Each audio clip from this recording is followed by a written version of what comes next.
Welcome back to the Classical Music Podcast. I'm Brigitte Bazet and I'm here today with Peter Kanya, a Hungarian tuba player, and I'm very happy to have you here today. I'm happy to be here. Thanks for the invitation. You're welcome.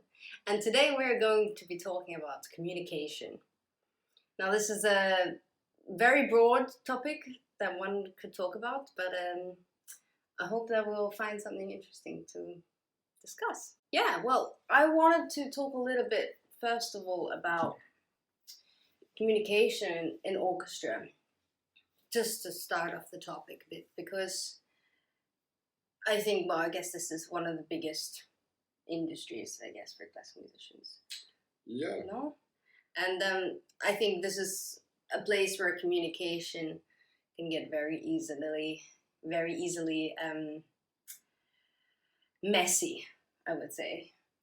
Yeah, I would say it's very important that the leaders of the sections in the orchestra are communicating well, and then also the leaders in their section communicate with the other group members. Mm-hmm. Yeah, totally. So like for me, it's like obviously I'm sitting in the low bass in the very back of the orchestra, and so our main communicator from the section is obviously the first trombone, and yes, so as a tuba player in an orchestra, our job is basically just to lay down a carpet under the trombones. Mm-hmm. So that's such a nice way to put it.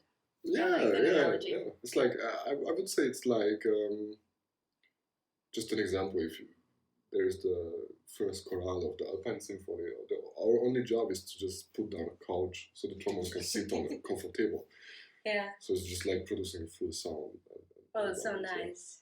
Yeah, and for us, we have, well, depending what section, either in first violin you have the melody, and in second violin you have sometimes melody, but mostly just colors. But yeah, I mean, there have been many times in orchestra where I've been perhaps at the back, and so many times the leader of the group, the principal of the section, would say something back to the group, and often it doesn't even get past like the third stand. Yes. And I'm just sitting in the back like, what did you say there? Sorry. Can I hear as well? Yeah, I think at least what I experience a lot of times, biggest problem of miscommunications in the orchestra is that the conductor tends to speak very quietly. Oh. And then so many times, at least by us, we have to just sorry, can you repeat, because we didn't understand a single word. Mm-hmm. And then sometimes even when he repeats it, it's already a different thing. So well, I guess I never really experienced this because you guys are much further behind than we are. But crazy. But interesting, the conductor, I guess, is this is the main person that we should be looking towards for communication, right? And I think that can be very complicated sometimes because, it always depends on who the conductor is and, what they're saying, but everyone has their own opinion about the conductor. So if already there are so many opinions within such a big group of people, it's really hard to make it work together. And I think a good example of differences in, I think this has changed quite a bit to the way that we treat especially rehearsals now in 2020, or maybe not in 2020, but the years before. Yeah. For example, conductors like Bernstein. If you watch any of his YouTube videos of him rehearsing, he's yelling at the musicians. He's so angry and aggressive and passionate, I would say. Yes. And if any conductor would do that now, they would probably lose their job, I would say. I think they would get kicked out in one day. Like there's also this older video from Toscanini where he screams at the basses. You just cannot do this anymore nowadays. It's not the way. But I think I can understand one side of their anger, and that is I think it's their ambition, because they have a clear image of how they want the orchestra or that piece to sound like. And maybe some people in the orchestra, maybe some musicians in the orchestra would just stick to their own opinion. And I think that's they just maybe don't want to do it. So I think it's important as an orchestra musician to of course, play your best and play your musical thinking, musical pictures and stuff. But still try to do what the conductor says. I mean, every time do what the conductor says. I mean, at the end of the day, he is kind of the boss, right? Yes. And I think for good reason also, because, I mean, to manage so many people, I'm sure everyone has their own ideas, and it's not that their ideas are not valid, but it's the conductor's job to bring it all together. And I suppose any good conductor, they have a vision for what they want the piece. I mean, they studied it also. They've studied every part. Yes. Whereas the people in orchestra most likely only know really their part. I mean, maybe they know, yes, vaguely what's happening around, but the biggest focus is your part, right? Because that's what you're playing. Of course. But the conductor can see everything else. Yes. And I think also, like, the difference, that's why I think actually this kind of like, okay, maybe a bit dictatorship, I think it worked so well back then because, I mean, that's all the people knew, and that was very common at the time, but it was effective because nobody had a chance to say anything against the conductor. Yes. You know, there was no, if you would fight anything, that they would have said, I mean, you're out. Like, everyone was so afraid, which I don't think is healthy, but I think now what we have today, and when, like, this generation is gone completely to the opposite side, where I think now even conductors are afraid to express maybe in the way their anger or what they want, and I think it's become so much more politically correct. We're so afraid to offend people all the time, you know, and like maybe it has to be like this because otherwise this person might get offended, or this might happen, or sponsors, or, you know, there can be so many elements. And trying so hard not to offend somebody then I think can also be dangerous because you lose then the integrity of it and the point. And I guess at the end of the day we all are coming together. I mean, everyone in the orchestra is coming together to create something beautiful, right? You want to do the best. And I think now we've really lost this kind of balance between doing the hard thing to make it as good as possible, but also keeping the peace and having this community feeling, I guess. I think it's definitely a hard job to be a conductor, because it's not only about reading the partitur and projecting your ideas to the orchestra, but what you also just said, because of this communication, you have to talk in a way that doesn't offend everyone or anyone. So it's like maybe some people would get what you mean, but maybe some people get offended from it. So you actually have to be really, really amazing in the skills of communication. So I actually respect the conductors every time a lot. Yeah, it's a tough job. I try to make their job easier, even if I just play the tuba in the back. Still, if at least there is one person who's working like this, they have an easier job, because I try to understand what they go through. Like it's very stressful. You can always see they get really nervous themselves, and even sweating sometimes, which is obviously. And then you get known as the sweaty conductor. So great. No, I think it's difficult. I mean, I think what it comes down to is just respecting that everybody has their own part to play. Everybody has their own job. Maybe somebody's job is a bit more difficult than others, but everyone is still important equally, you know? And I think if you can see it in that perspective, it would make things a lot easier and take your ego out of it and just realize, like, look, we're doing this job together. It's not just my opinion, your opinion, and fight and back and forth. It's just not efficient and productive, and you end up hurting people and getting lost along the way of it. So that's why I say I think it's very important also from the side of a conductor that the sections and their leaders are communicating good with the conductor, because it's basically, of course, everybody's watching the conductor, but for us also, like, you doesn't only have to watch the conductor, but you have to be together with the section. So the first instrument always does a bit more movement than us, and it's actually for us also in the back. It's really important that I would say the second conductor in an orchestra is the timpani player, because he has a straight connection to the conductor, and he's probably one of the best in rhythms in the orchestra. So well, you would hope. I would suggest that he's one of the best. But it's also really, for me, especially a lot of us, like now in the Corona times, I had played sometimes like we played pieces Tchaikovsky 6, which is big, and of course we sit really far away from each other. A lot of times the conductor and stuff does that. We are late, even if you play with his hand. So in that for I have to sometimes just listen more, just look more the way of the timpani when he plays. Like when you have like in a really soft part, you just have to just come in with the timpani together. It's the best if you just look at his hands. So that's why, of course, the conductor is the first conductor, but at least my personal opinion is that the timpanist is the second conductor. Yeah, but I guess this is also part of our job as instrumentalists, or because like for us, at least for me, I feel like it's my job to listen to always the cellos and the violas. Yeah.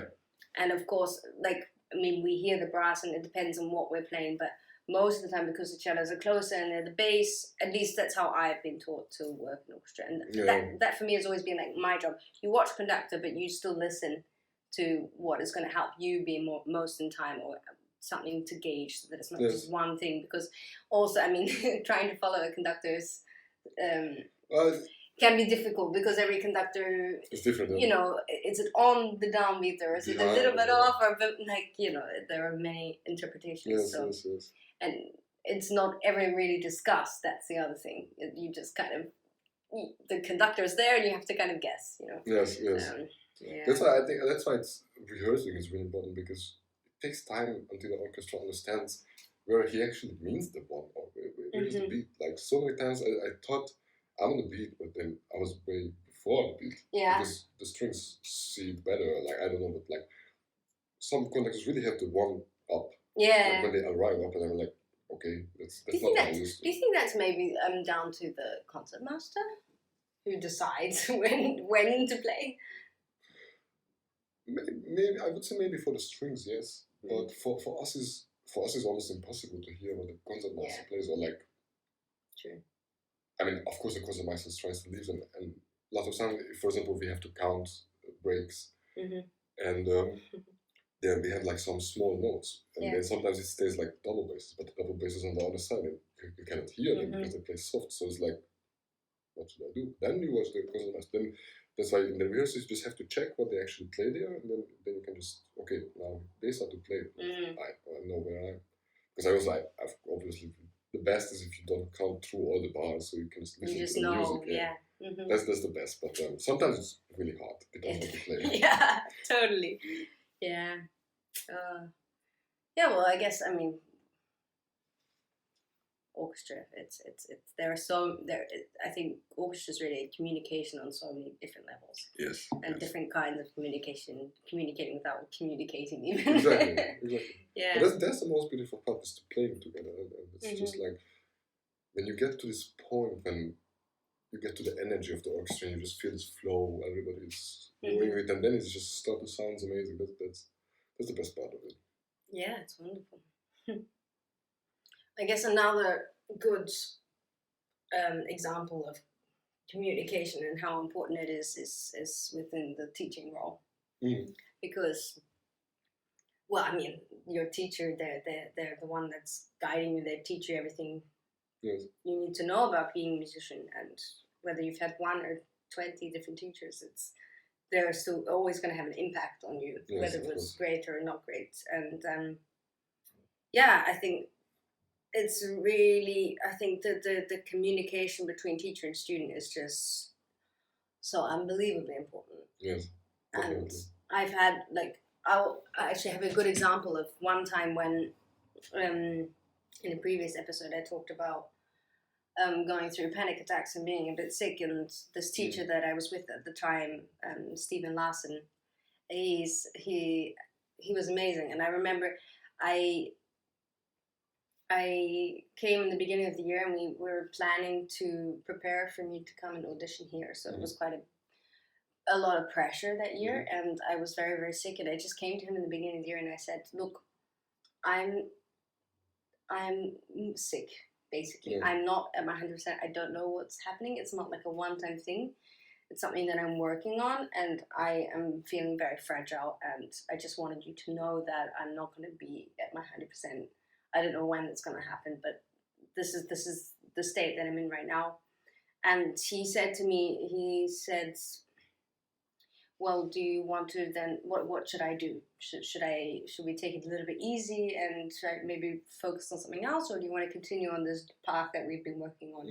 And I said, I didn't want him to take it easy. I was like, no, this is my goal. Like, just because I'm going through this, I still want to keep trying and treat me like normal. I just wanted you to understand that if I'm reacting weirdly, you know why then. And that was amazing, because even though there were many difficult lessons after that, because I was in such a vulnerable state, and I was still I had a panic attack once right before a lesson that was horrible. But it doesn't matter. And then I called him even, and he was like, look, it's okay, don't come, just go to the hospital, check out everything, just feel okay, And other times where I would cry in the lesson for like 5 minutes, and he would just be silent and be like, okay, well, what do you want to do? We can end it here, we can continue. And it wasn't comfortable in any way. No, it was still like, I obviously felt horrible, but at least I communicated that, like, this is not anything personal against him. I'm not upset at him. I'm just like going through something myself. And so it really made that kind of balance. I really appreciated the fact that he understood and was really listening to what I needed, even if it was difficult. And I think that's really important, because I've seen so many times students become afraid of their teachers and afraid to come to a lesson and freak out if they haven't practiced enough, and well, of course you should respect your teacher and you should always want to be prepared. If you're not, then you should also realize that, at least for me, I always saw the teacher as like, this is the person I'm choosing to guide me, and I've chosen them. It's not like I'm just because I look up to them and respect them doesn't mean that they're everything and I need to, kneel at their feet and say whatever. It's all, I'm going there for me at the end of the day. And if there were many times where sometimes if I had not practiced, I would either change the lesson or cancel it, or because I know like it's just a waste of time. Yes. And okay, sometimes yes, it's scary. You're like, oh, maybe the teacher will be upset, but ultimately, it's better for you, for your mental health and physical health also, and then of course your teacher will not get mad at you for not practicing, or even if they do, like, that's life. You cannot always be 100% prepared, and I don't know. I just think that's really important.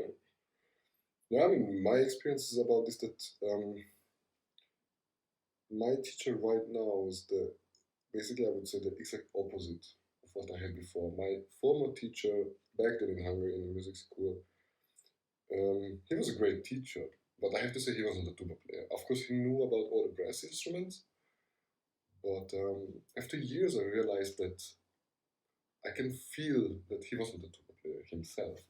So what instrument did he play? He was horn player originally, but he wasn't playing anymore at that time.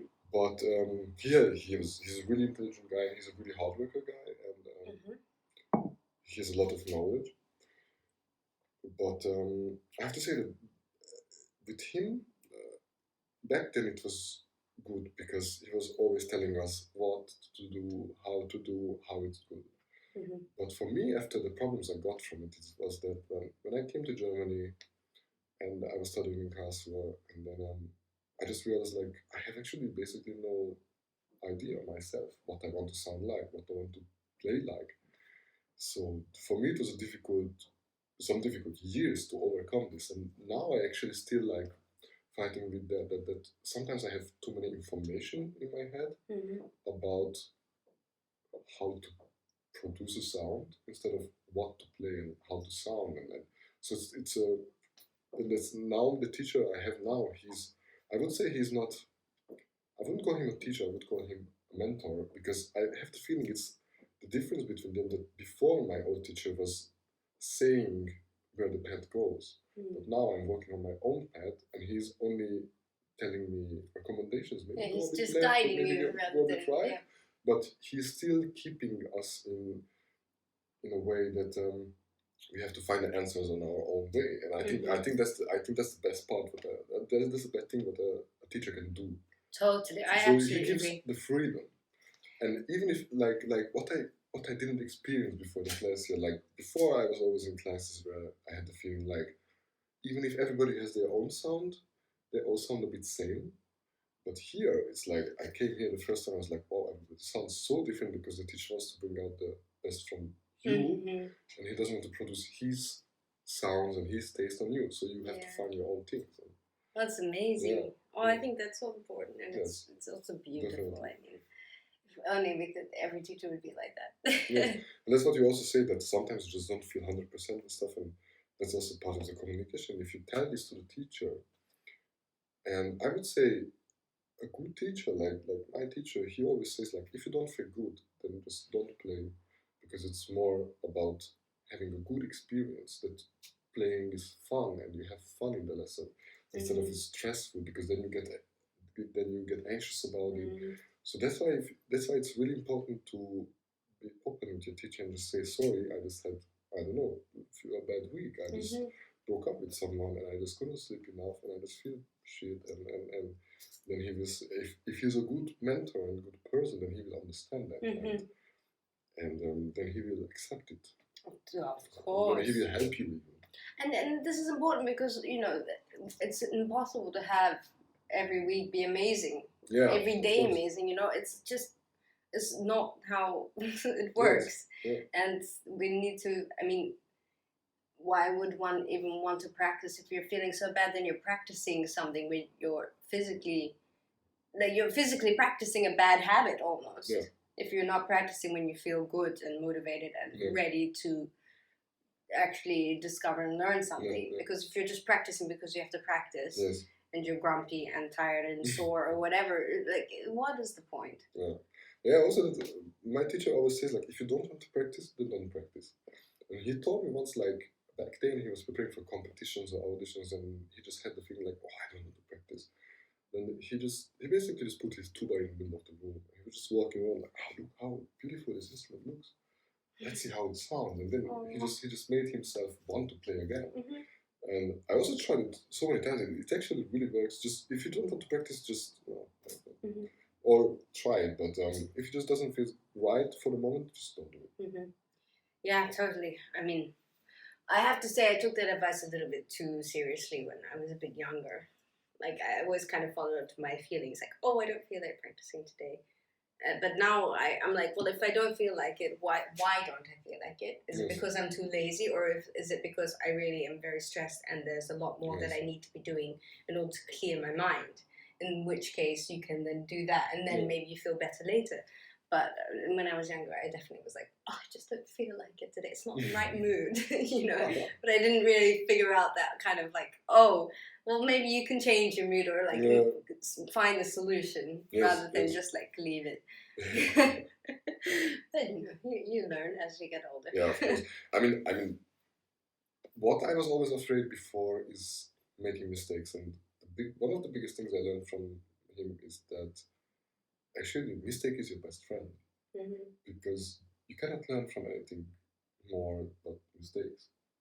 If you play something wrong or it just doesn't fit, then you know that's not the way to play it. So, but it's also not only about playing; it's also in life that if you make a mistake, then you know how not to do it. It's so much easier to learn from the difficult times or the mistakes than the things that are happy, because you don't even process it sometimes when you do feel very happy about something.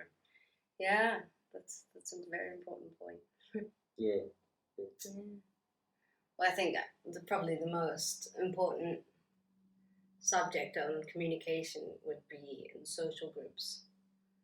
And that I think that would also include chamber, because often when you play chamber, it's also your close friends. And I think actually, I think that's also something that is maybe it's something unique to musicians. I'm not sure, but the fact that we work with our friends, you know, like your colleagues are not only just your colleagues. they're also people that you spend time with, which is kind of necessary, especially in a chamber group. I mean, if you're in a chamber group and you don't ever hang out or like get to know them on a personal level, it's really hard to make beautiful music together. Yes. But finding that kind of like colleague friendship balance is so tricky. Yes. And it's so easy to mess it up, which I think is why a good chamber group is really rare to find also. Yes, yes. The amount of times you accidentally offend someone just because of miscommunication is just unbelievable. I think it's really important when you are about to enter a chamber rehearsal? No, but like enter a chamber band, or how to say that? Chamber group, ensemble. If you are about to enter a chamber group or ensemble, then I think first of all, if you're one of the people who are about to pick the people together, then I think even if you have good friends who you like, you have to really be honest with yourself. Can you imagine working with these people? Because maybe one is playing amazing. Maybe one has really good advices and stuff. But if you think that at one point it just couldn't fit to your thinking, then you should just choose someone else. Maybe choose someone else who's not as good as him, but more hard worker or a bit more less open to new ideas. Because that's what I experienced so many times, that you pick together a lot of really good people, and they have just so many different opinions, and at one point you're just sitting there and the rehearsal is about trying out 15 different opinions because no one can accept it. Exactly. So I think it's very important to first of all pick someone who you feel you can trust, and with who you can feel free, and with who, even if the person gives you advice, you accept it in a way you don't feel offended from it. Maybe if the person says to you, hey, you didn't play the passage really good, maybe you can try it this way. I experienced sometimes that somebody told me this, and I just felt like, oh, who do you think you are? But then I realized that's because he's maybe one of my best friends or something, but in a colleague way, it doesn't fit together. So that's why I think also, like as you also said, it's really important to spend time together to get to know the person. But I would say in the rehearsal, you have to separate friendship from work. And in the concert, you can go again back to the friendship, so you can make music again. But in the rehearsal, it's very important to be in this working mode. So only focusing on quality and how to get it better together. Totally. Yeah, but this is really hard because I guess it's another question of ego, which we all have, and it's not like it's the worst thing in the world to have an ego. No, I mean, we're trained to have an ego. But it's also important that maybe something that is your idea and you're passionate about, maybe it can be even improved by somebody else's opinion. Just because you have your idea and you think it's great, and it might be, but being open to allowing somebody to make it better and not being so just like, but it's my idea and I want it to be my way, that might be completely fine, and you have a right to want that, but maybe it will be better if you just combine the ideas, and it might turn out to be something even more amazing. But it's really hard to communicate in that way. I mean, especially, I've had so many fights in chamber rehearsals. So many. There've been really ridiculous ones where there's yelling at people's faces and slamming doors, again with friends, and so it wasn't anything too tragic, but it's really important to use your words wisely, I think, because, and I think even more importantly with the people that are closer to you, because I think that so often take advantage of the fact that we're close to someone, that we think we can say whatever we want to them, and while that maybe you will still be friends or you can resolve it, there are still better ways to discuss things and communicate how you're actually feeling. What we want is to communicate effectively and to get the best result. Again, like we talked about in orchestra, you want to work together and have the best result, and maybe instead of saying like, dude, why are you playing forte on this note? It's meant to be piano or something, like, instead of saying it like that, just like, you could say it in a way more like, oh, do you actually have a forte written in your score? Yes, or like what is written in your score here? And Yeah. like always go back to like the score or something that, you know, find a way. There is always a way to say it in a much kinder and more respectful way. And it doesn't mean that you're losing your own personality or style or whatever. It's just being respectful at the end of the day and communicating calmly and kind. I think that with kindness, it will go really a long way. Yeah. So music is kind of like a religion. So like also when, for example, in the church, people believe in something bigger than them. And I also think like this in a musical way, that music or the musical thinking and stuff, it's actually bigger than our ego. So I think that makes a musician good, not only good in a musical way or good technically on the instrument, but always being humble to music. So you never think that you are bigger than music, or you play this piece like this because this is how you think it should be, but the composer wrote it different. So always be humble and respectful to music. So so also to have a good communication, you should have people in the group, chamber orchestra or whatever it is, people around you who think in the same way. So you have already a way not to have fights, because everybody's thinking in this kind of way, and they leave their ego outside of the door, like they say. Oh, it's so hard to find, but that is the ultimate ideal, isn't it? Yeah. Oh, what a beautiful way to put it. Yeah, well, I guess that kind of concludes then this session. I mean, we've talked now on many different angles of better ways to communicate and the different ways that we have in the past. And actually, somebody recently told me, in translation to English, it's something like, in conversation, it's your task to understand me, and it's my task to understand you. Yes. And I think that's just a very wonderfully simple example of how simple communication can be when you take out your ego and your emotion and just purely try to understand, try to be clear, try to be respectful, and then things should become easier and the world would be a better place, that's for sure. Thank you so much for watching. I hope you enjoyed it, and if you did, then please like and subscribe, and we'll see you next week.